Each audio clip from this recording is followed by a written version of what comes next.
Sir, balikan ko po yung sinasabi ninyo na wala kasi siyang parliamentary immunity doon.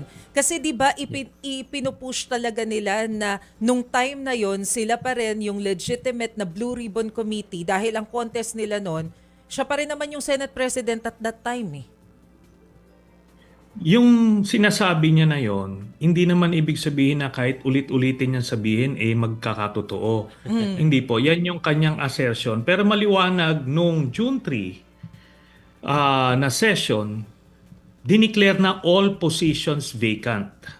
That was a valid quorum and that was a valid motion na simple majority lang ng senators present ang kailangan.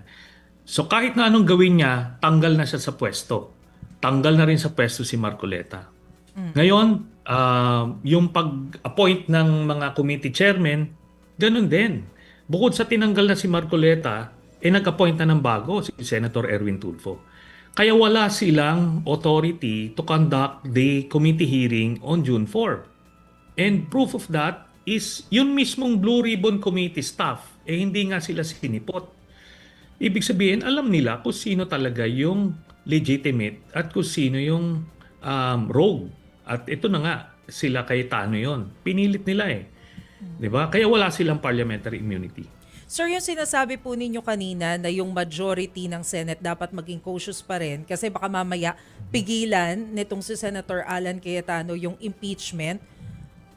Paano po? Pwede bang gawin yun? Pwede pa bang pigilan yun? Kasi I mean, tapos na yung pre-trial conference ngayon at mukhang base po dun sa mga reports, tuloy-tuloy na rin siya on July 6. Pwede pa bang, meron pa bang ibang pwedeng maging batayan para mapigilan yung impeachment? Ganito po, sooner or later magtutuloy-tuloy yung impeachment trial. Tama po kayo dyan. Pero wag natin i-underestimate si Cayetano kasi napaka-creative yan niya nung kanyang mga pagkasalbahe. No? Hindi yan nauubusan ng gimmick. Kaya wag natin i-underestimate kasi tayo, mga ordinaryong tao, hindi natin maiisip yung naiisip niya. Kita nyo yung ginawa niyang gimmick na gumawa sila ng shooting incident doon sa Senado at kiniklaim niya with a straight face sa mamamayan na sinugod daw yung Senado. Sinugod. Alam na nating lahat na hindi at walang sumugod. Pero siya, he will try to gaslight everybody still.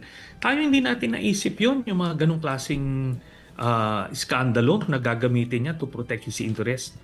So ganyan si Cayetano. Now, ang pinakang importante dito is maging accountable siya doon sa kanyang mga krimen na ginagawa at sa mga kamalian niya. Kaya ito po ang ginagawa natin.